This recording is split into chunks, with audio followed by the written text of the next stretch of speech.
Tonight I'm going to try something new and see another format with the composition of the video, where you see you got a lot of me on the side and then the whiteboard. I put it in, what's it called? Portrait mode, you know, when you pivot, you tilt it. And that means that I've got a bit different screen real estate here. I can still draw quite a lot here to see. It's almost all of it that becomes visible.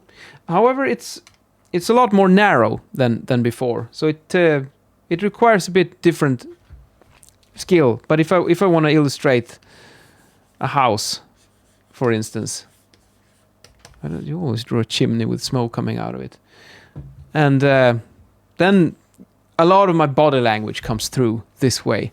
And this is an interesting experiment because it makes you challenge the norms, because usually what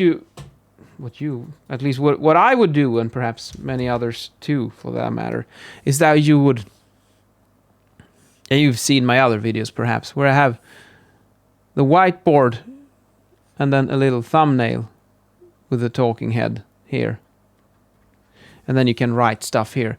But in this format instead you can go for the big talking head, like so. And the okay, well, I guess that's me.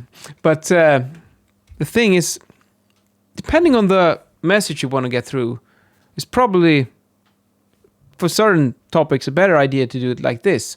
And if you learn to, it's a constraint. Constraints usually boost creativity, but you have to present in another way. I mean, another cool experiment that I'm interested in is that what if you would do your PowerPoint slides in portrait mode? And that way you could perhaps do screen share 50-50 when you're holding an online lecture, because this one, it's quite boring when you don't see the person. And if you could increase the size of this one, of course, you just size it up, but then it blocks your slides. So you have to take that into account when you create the slides. That could also be an option. I mean, if you reserve the bottom right part for your talking head, or perhaps a green screen, that could also work. I haven't tried that. I actually have a green screen lying around somewhere. I could give that a shot as well, but perhaps it would look a bit cheesy. Let's try it someday. It could be interesting. But I think number 2 here is something that we perhaps should start to experiment a bit more with. It's different.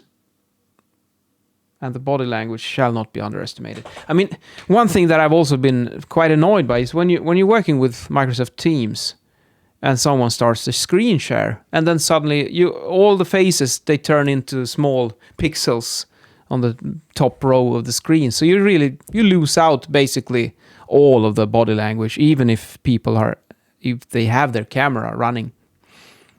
The best thing would probably be if you could have the screen share on one separate screen and then have another screen with the people on it.